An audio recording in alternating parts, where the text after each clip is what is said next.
By contrast, Buffalo and Rochester and Syracuse and Dayton, Ohio are in the dumper. So this is just the common sense of what I'm saying has to be true. I'm proving it to you, I think, here, but it's common sense.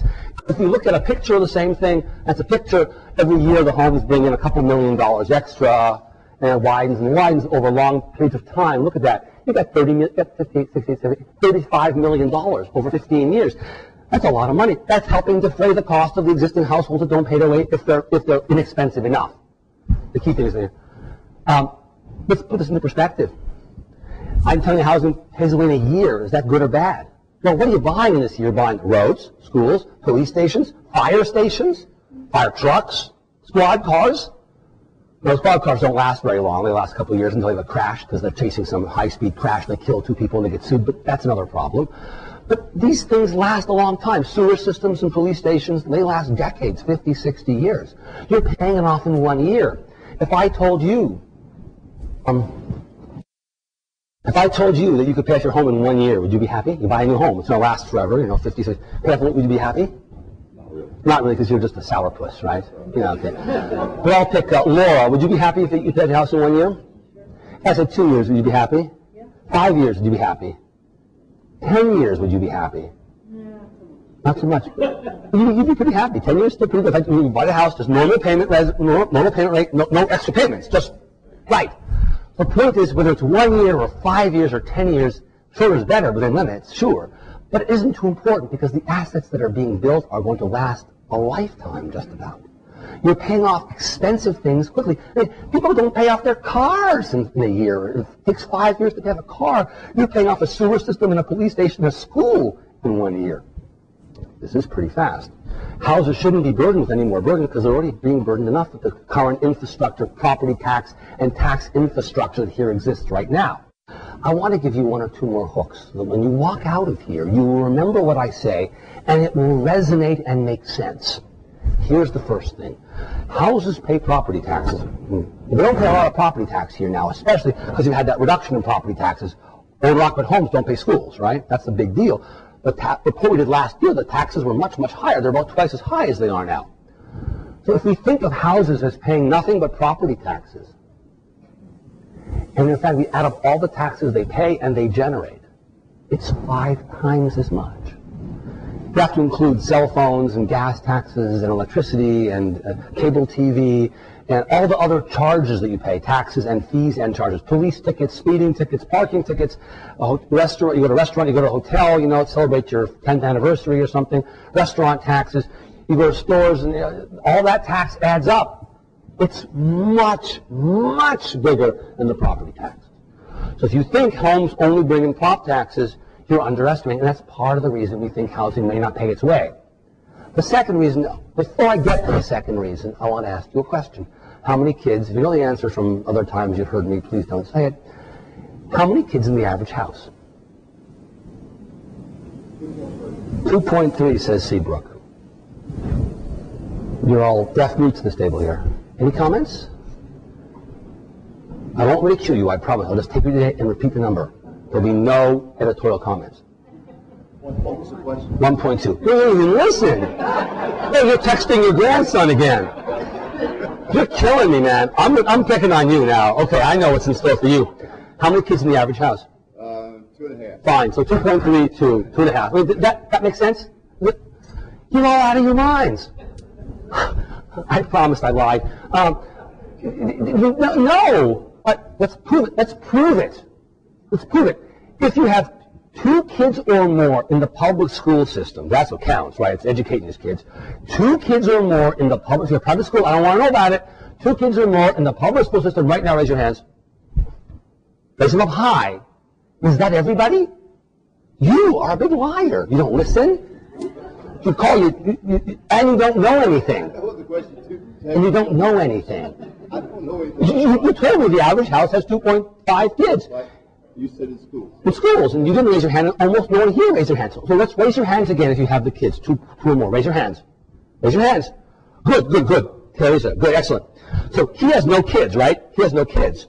So if you had 5, that would compensate. On average, you'd have 2.5, right?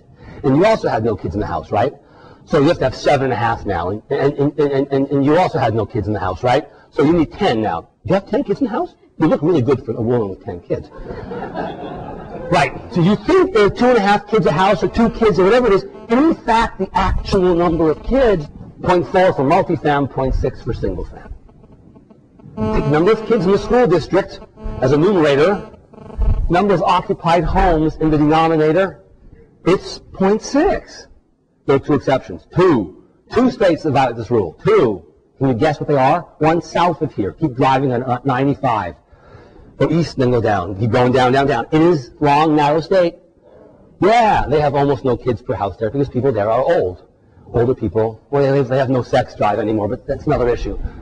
My dentist tells me this. He says as you get old, you lose your sex drive, your vision goes, and your hearing goes, but if you take care of your teeth, you can still chew your meat. Okay, I digress. I apologize. But the important thing is the number of kids per school is many, many fewer than you think. If you think it's 2 or 2.5, you texting bozo, you're not helping the situation. Here, Todd doesn't know what it costs. You don't know how many kids, What? Am I making a difference? I don't wonder. I'm kidding. No one knows these answers. This is important. So to drive home, and now moreover, state aid is picking up a large chunk of the K-12 budget.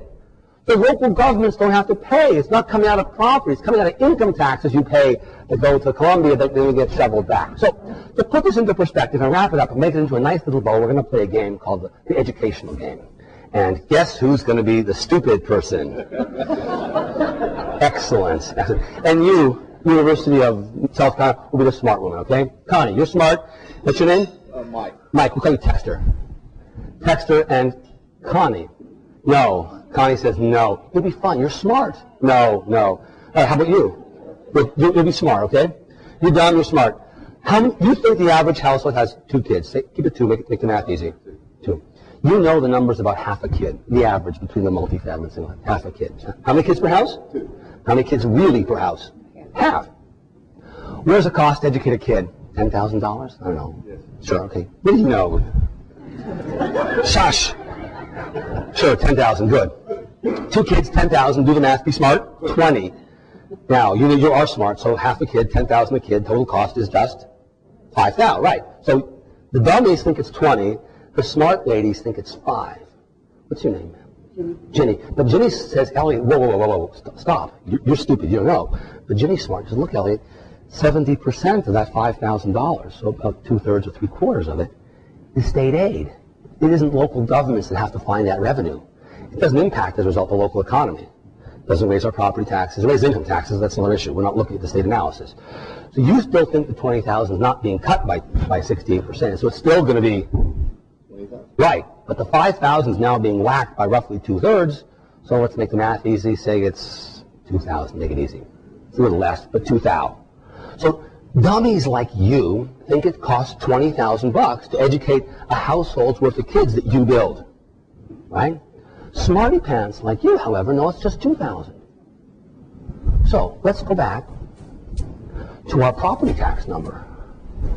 The property tax number is $1,200. Okay, Texter. If the property taxes are $12,000, $1,200, and the costs how much to educate the kids per year? No, what you think? The dummy. 20,000. Housing doesn't pay its way. Housing is clearly a loser deal, right? But if Ginny says no, it only costs $2,000 to educate the kids, and the total taxes generated by the house are $6,600. Well, housing can pay its way. This quick analysis hasn't proved it pays its way. I'm just giving you a common sense explanation for all the complex calculations I did to get these results. That's all it ends up being. We are underestimating revenues. We are wildly overestimating costs. We're forgetting intergovernmental transfers. We're forgetting ripple effects entirely, and therefore we think how it doesn't pay its way. The most important thing to keep in mind in this entire conversation is this 1 or 2 slides back here. Housing is really suffering to the tune of $300 million here and to the tune of $800 million. You're $1 billion worse off. In its emaciated state, housing is still the 4th largest employer, 3rd largest employer in the entire community. You provide a tremendous benefit to the population here in town. You bring a lot of jobs. The community is financially better off because of what you do. You provide lots of employment. Local governments have lots of revenue. If local governments are doing things to hinder your business, or make your jobs more difficult as entrepreneurs and home builders or associate members supplying the builders with stuff, make sure to tell them this message. I have armed you with some information that can help you in this goal. Don't sit on it. Get it out there. If you see a politician on the street or in the road, don't rely on a guy like Mike here, the executive officer of the Greenville Home Builders. He's smart, but his job is to sit and waste time in governmental affairs meetings like mine is. But if you, as a builder who has payroll, go, it's much more meaningful. I have no idea how much time I have left, because I've gone over wildly. I'm okay. I'm done. Apparently, I'm done. If at the end of all this, we want to stay longer and ask Q&A, I'll be happy to do it. Otherwise, thank you all very, very, very, very